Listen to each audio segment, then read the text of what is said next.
महाकुंभ में वायरल होने वाली हर्षा रिछारिया को लेकर कई विवाद देखने को मिले थे। इस बीच एक बार फिर से हर्षा रिछारिया सुर्खियों में आ गई है, जहां पर हाल ही में उन्होंने महाकुंभ में किन्नर संत जगत गुरु हिमांगी सखी से मुलाकात की है, उनसे आशीर्वाद लिया। वहीं इस मुलाकात को लेकर एक बार फिर से उनकी चर्चा होने लगी है। हर्षा रिछारिया हिमांगी सखी के साथ जुड़ तो नहीं रही है, इस बात को लेकर अटकलें तेज हैं।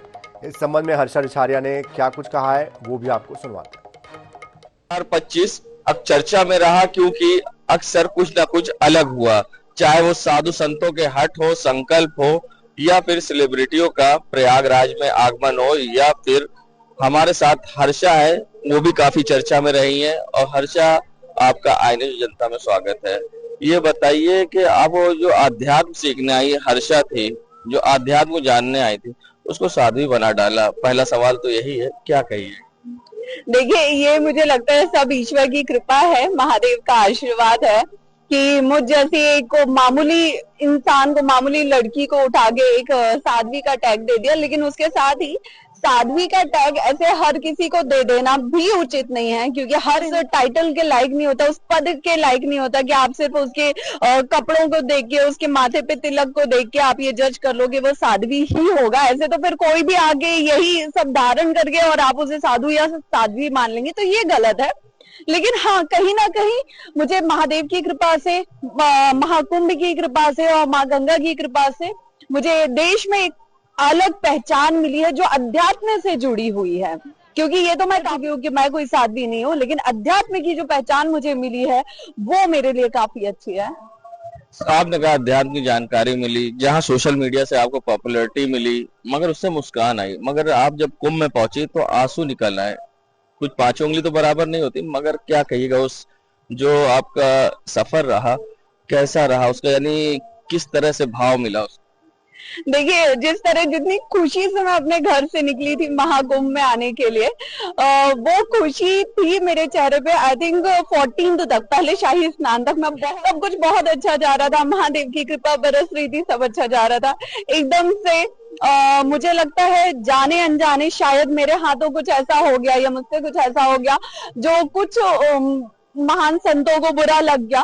लेकिन कोई बात नहीं, जो भी होता है अच्छे के लिए होता है। हमेशा यही बोलते हैं कि जिंदगी में ना हमेशा दुख रहता है ना हमेशा खुशी रहती है। मेरी आंखों में आंसू आए, लेकिन यकीन मानिए ये जो चेहरे पे मुस्कान अभी आपको देखने को मिल रही है ना, ये वजह से और ज्यादा स्ट्रांग हो गया है। मैंने कुछ याद दिलाया, आग अभी भी भर आई है आपकी। मगर हर्षा जो उस समय थी, कह रही थी एक तरफ बेटी बढ़ाओ बेटी पढ़ाओ की बात होती है और इस तरह से बेटियों के साथ यहाँ पे किया जाता है, तो क्या कहिए? बिल्कुल सही बात है। देखिए, एक तरफ हम अपने देश में बात करते हैं, समाज में बात करते हैं बेटी पढ़ाओ बेटी बढ़ाओ की, एक तरफ हम बात करते हैं हिंदू राष्ट्र की, एक तरफ हम बात करते हैं युवाओं को नशे से अलग रुख मोड़ की, धर्म की तरफ मोड़ने की, जोड़ने की, उन्हें अपनी संस्कृति से जोड़ने की। आपकी जो भी संस्कृति हो, जो भी धर्म है हो, हमारे लिए ये जरूरी है कि अगर हमारी धर्म का युवा भटक रहा है तो हम उसे अपने धर्म में वापस लाएं, उसे सन्मार्ग पे वापस लाएं।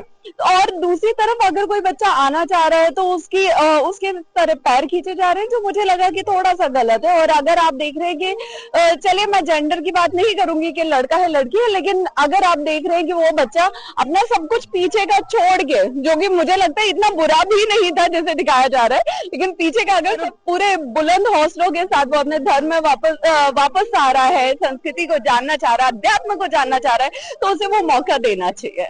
अभी रिसेंटली हर्षा जो है मिली आप हिमांगी सखी से, वो भी काफी विवाद में रही, चर्चा रही, तो फिर एक बार कंट्रोवर्सी खड़ी हुई कि हर्षा अमोनिया अमावस्या से पहले हिमांगी सखी से मिलने पहुंची, क्या किन्नर अखाड़ा ज्वाइन करेंगी या इस तरह से, क्योंकि किन्नर अखाड़ा तो अलग है मगर उनका वैष्णव अखाड़ा जो है किन्नर धाम है वो ज्वाइन करेंगी, ये भी एक चर्चा का विषय बन गया, तो क्या कहिए? मैं सच बताऊं, thanks to all of you, क्योंकि जब मीडिया मेरे पास आती है, मीडिया पर्सन आते हैं, जब वो मुझसे सवाल करते हैं, तब मुझे ये पता चलता है कि बाहर मीडिया पे चल क्या रहा है। उससे पहले मुझे यहाँ बैठे बैठे कोई खबर नहीं मिलती है, क्योंकि हमारे नेटवर्क नहीं मिल रहे हैं, नेट नहीं चल रहा है।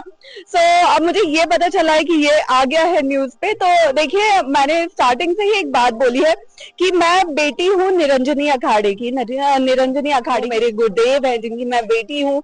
तो रहूंगी तो मैं निरंजनी अखाड़े की, लेकिन उसके साथ साथ मैं यहाँ पे जब आई थी तो मैं यहाँ ये सोच के आई थी कि यहाँ मुझे जितना ज्यादा मौका मिलेगा मैं उतने आश्रमों में जाऊंगी, अखाड़ों में जाऊंगी, मैं सबसे चर्चा करूंगी, अध्यात्म की, ज्ञान की चर्चा करूंगी। और अपने पास ना बहुत सारा, जितना हो सकता है उतना ज्ञान का भंडार मैं यहाँ से लेके जाऊंगी, क्योंकि वो जो भंडार मेरे पास रहेगा ना, वही मैं दूसरों को दे पाऊंगी। जो गलत कर रहे होंगे उनको वही सही रास्ता मैं दिखा पाऊंगी। तो वो मैं सोच के आई थी कि मैं सारे धर्म गुरुओं से मिलूंगी, मैं जितना हो सकता है साधु संतों से मिलूंगी। तो मैं वही कर रही हूँ। मुझे लगता है कि अगर मैं बेटी हूँ सनातन धर्म की, तो मुझे पूरा हक है कि मैं सारे धर्म संतों से मिलूं। दो आखिरी के सवाल है मेरे कि हर्षा अपने गृहस्थ जीवन को आगे बढ़ाएंगी, या साध्वी पद पर जाएंगी, या अखाड़े की बेटी बनकर ऐसे ही रह जाएंगी? देखिए, ये तो जब मैं महाकुंभ में आई थी तब भी निर्धारित नहीं था कि आगे क्या होने वाला है, क्योंकि जो आप सोचते हैं वो कभी नहीं होता है। और आगे भी क्या होगा ये मैं नहीं चाहती हूँ, लेकिन हाँ, मैं ये चाहती हूँ कि मैं जिस भी जगह रहूं वहां मैं सिर्फ और सिर्फ धर्म के लिए काम करूं। और महाकुंभ से मैं बहुत एक मजबूत इंसान बन के जा रही हूँ, बहुत कुछ देख के और समझ के जा रही हूँ। तो इसके बाद अब मैं सिर्फ धर्म के लिए काम करना चाहती हूँ, मैं नारी सशक्तिकरण के लिए काम करना चाहती हूँ। उसके साथ जो लव जिहाद जैसे मामले चल रहे हैं उन पे काम करना चाहती हूँ। मैं युवाओं के लिए काम करना चाहती हूँ, ज्यादा से ज्यादा युवाओं को जागरूक करके और उनके देना चाहती हूँ। तो यही मेरे उद्देश्य है। आखिरी सवाल है, आपको कुंभ में आने के बाद ट्रोल भी होना पड़ा सोशल मीडिया पर, क्योंकि फैन फॉलोइंग आपकी बहुत अच्छी थी, मगर साथ ही ये भी कहा गया कि हर्षा छोटी पॉपुलैरिटी गेन करने के लिए सारी चीज कर रही, जिसके जैसे आंख में आंसू भी आए थे। तो क्या कहिएगा, उनको क्या संदेश देना चाहेंगी हर्षा महाकुंभ से?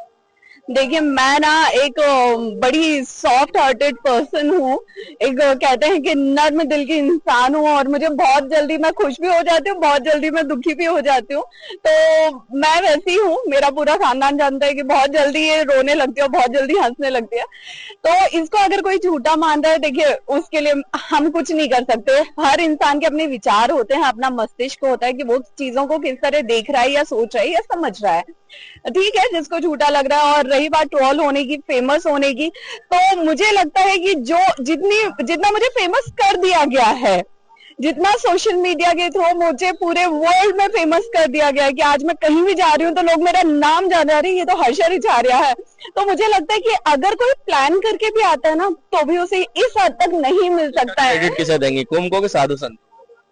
मैं इसका श्रेय महाकुंभ को, माँ गंगे को, महादेव को देना चाहूंगी, मेरे गुरुदेव को देना चाहूंगी, जिन्होंने मुझे कुंभ में आने का मौका दिया और जिसकी वजह से सारी चीजें हुई है। देखिए, हमारे साथ हर्षा थी खास बातचीत में, जिन्होंने बताया कि आगे लाइफ में क्या करेंगी अभी कुछ माइंड मेकअप नहीं है, मगर हाँ, जिस तरह से उन्हें चर्चा का विषय बनाया गया, और अब वे हमेशा निरंजनी अखाड़े की बेटी रहेंगी और आध्यात्म के लिए काम करेंगी और सनातन धर्म के लिए आगे करेंगी काम, ऐसा उनका कहना था। कुंभ जनपद से वीडियो जर्नलिस्ट रामू कुशवाहा के संग सैयद मोहम्मद आमिर, प्रयागराज।